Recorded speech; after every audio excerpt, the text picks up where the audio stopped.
J'aime sur le chemin, l'histoire à la loupe.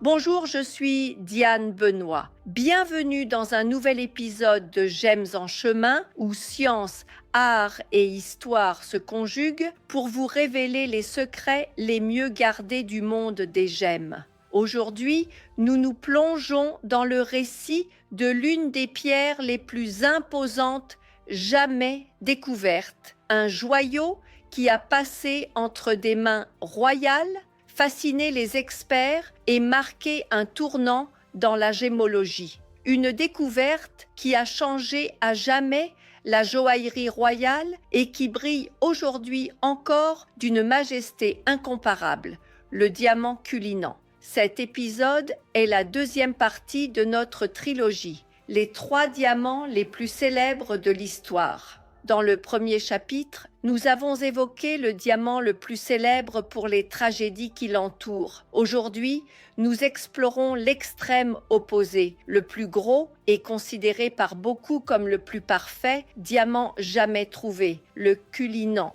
Comment cette merveille de la nature est-elle entrée dans les joyaux de la couronne britannique? Quelle technique a-t-on employée pour le tailler? Et pourquoi demeure-t-il si significatif plus de 100 ans après sa découverte? Accompagnez-moi pour découvrir les secrets de cette pierre légendaire, le diamant Cullinan, le diamant des diamants.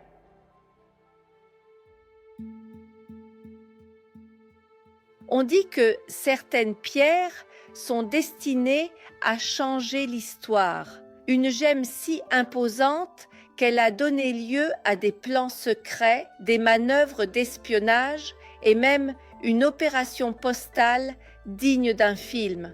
Préparez-vous à apprendre comment le plus grand diamant du monde a été découvert. Imaginez-vous parcourant une mine en Afrique du Sud. Le soleil tape fort, la poussière flotte dans l'air, et soudain, un éclat sur la paroi vous arrête net. C'est ce qui est arrivé à Frederick Wells, le directeur de la mine. En inspectant le terrain, il aperçut quelque chose d'incrusté dans la roche. Il sortit son couteau, l'extraït avec précaution et découvrit l'impensable, un cristal énorme. Il venait de trouver le plus grand diamant jamais enregistré. Pour le transporter en Angleterre sans risque, une opération secrète fut organisée. Un navire partit avec des escorteurs et une réplique comme appât, tandis que le véritable Cullinan voyageait seul, dissimulé dans une boîte ordinaire, envoyée par la poste.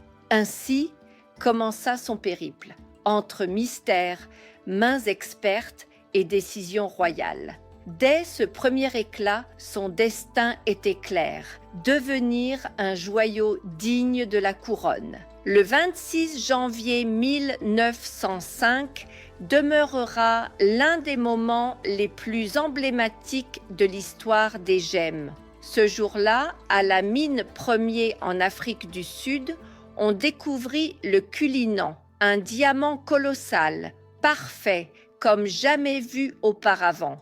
Il fut nommé en l'honneur de Sir Thomas Cullinan, né en Afrique du Sud en 1862 d'ascendance irlandaise. Homme d'affaires influent, il possédait des mines d'or et était associé à l'empire de Beers. Son petit-fils, James Cullinan, poursuivit cette passion minière et devint un géologue expert. Et là, parmi ces roches, il apparut. Il pesait 3106 carats. Pour vous donner une idée, le plus grand diamant découvert jusque-là était l'Excelsior, trouvé en 1893 à la mine de Jagersfontein, qui pesait 995 carats. Le Cullinan le tripla.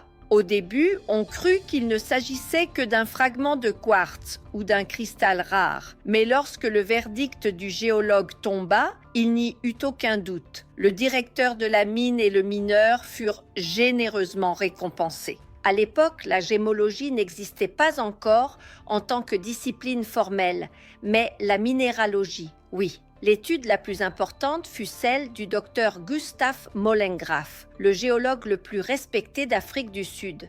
Il réalisa une analyse cristallographique du Cullinan et conclut quelque chose d'incroyable. Ce gigantesque diamant n'était qu'un quart d'un cristal encore plus monumental. Autrement dit, il pouvait y avoir 3 autres pièces encore plus grosses cachées ou perdues dans la mine. Si ce calcul était juste, le diamant original aurait pesé entre 13 000 et 15 000 carats. Nous ne saurons jamais si ces 3 parties manquantes sont encore intactes ou si elles ont déjà été fragmentées. Molengraaf décrivit le Cullinan comme incolore et d'une clarté exceptionnelle. Même à l'état brut exposé au soleil, il projetait des reflets blanc bleutés comme de la glace. Il l'appela Gleysen, le diamant le plus pur, le plus blanc et le plus grand qu'il eût jamais vu. Et bien sûr, la nouvelle fit l'effet d'une bombe. Les actions de la mine premier s'envolèrent. Le Morning Post et le Daily Express rapportèrent que la valeur de la compagnie était passée du jour au lendemain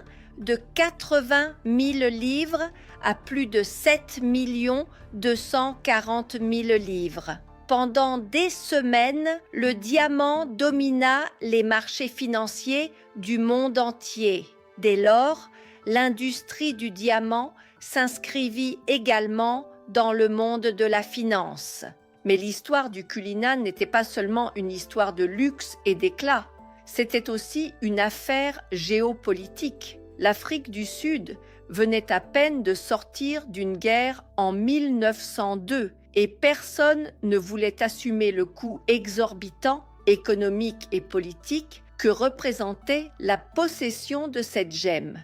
Finalement, après de longues négociations entre la colonie sud-africaine, le Parlement, les partis politiques et la famille royale britannique, il fut décidé que le diamant serait offert à la couronne anglaise. Ce n'était pas exactement un cadeau sans condition, on évoquait des faveurs politiques et des dettes à régler. Sa valeur estimée était de 30 millions de livres. L'accord spécifiait que le Cullinan serait remis à l'état brut et que la couronne prendrait en charge sa taille. Tout cela se passa sous le règne du roi Édouard VII et le traité fut officiellement signé le 19 octobre 1907 par le gouvernement du Transvaal. La couronne britannique avait besoin de quelqu'un de véritablement exceptionnel pour le tailler. Elle choisit Joseph Asher, le légendaire tailleur de diamants d'Amsterdam et fondateur de la maison Asher. Il bénéficiait déjà d'une réputation impeccable, notamment après avoir taillé le célèbre diamant Excelsior en 1903 à la demande de De Beers. Le défi du Cullinan était donc entre de très bonnes mains. Mais ce diamant n'était pas ordinaire. C'était le plus grand jamais découvert. Il n'y avait donc aucune marge d'erreur. L'équipe d'Asher créa d'abord des répliques exactes en cire et en cristal pour s'entraîner sur chaque coupe. L'objectif était d'éliminer toutes les imperfections possibles sans risquer la pierre réelle. La tension dans l'atelier était à son comble.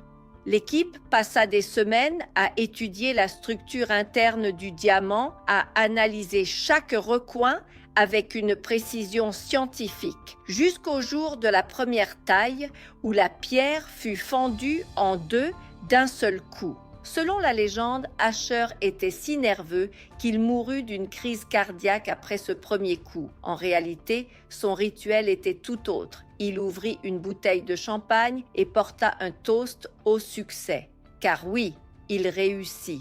Cependant, tout ne se déroula pas parfaitement. Lors de la coupe finale, alors qu'on tentait de séparer les pièces destinées à devenir Cullinan 8 et Cullinan 9, le couteau spécialement conçu, forgé avec un puissant alliage de poudre de diamant, se brisa en deux, De nouveaux outils durent être créés pour poursuivre les tailles les plus complexes, en particulier pour les 2 plus gros diamants, Cullinan 1 et Cullinan 2.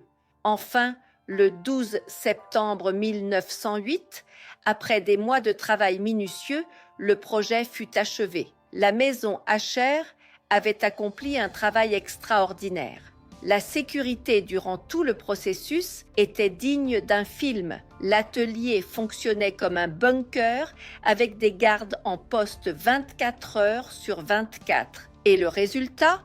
Le Cullinan fut divisé en 9 pierres époustouflantes. Cullinan 1, 530,20 carats, taille poire, connu sous le nom de The Great Star of Africa.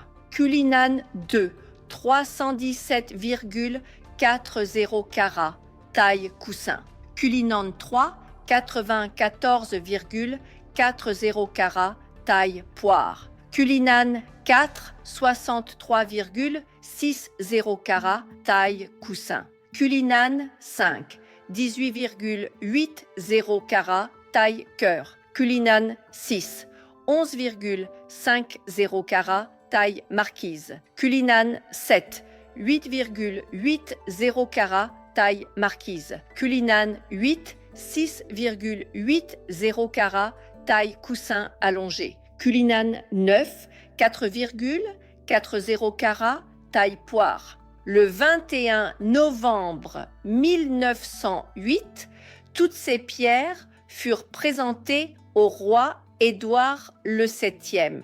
Depuis lors, elles font partie de la célèbre collection des joyaux de la couronne britannique et sont exposées à la Tour de Londres.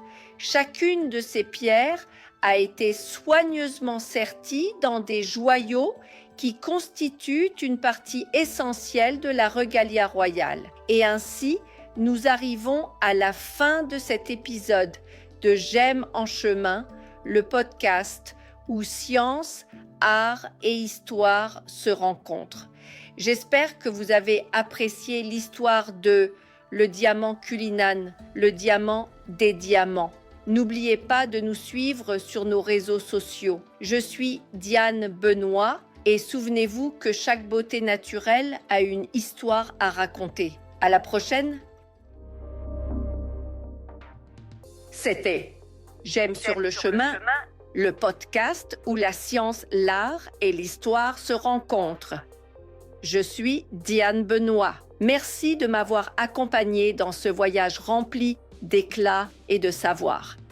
Je vous invite à continuer l'écoute et à partager cet espace avec celles et ceux qui aiment aussi découvrir la magie derrière les pierres précieuses. N'oubliez pas de partager cet épisode et de nous suivre sur nos réseaux sociaux.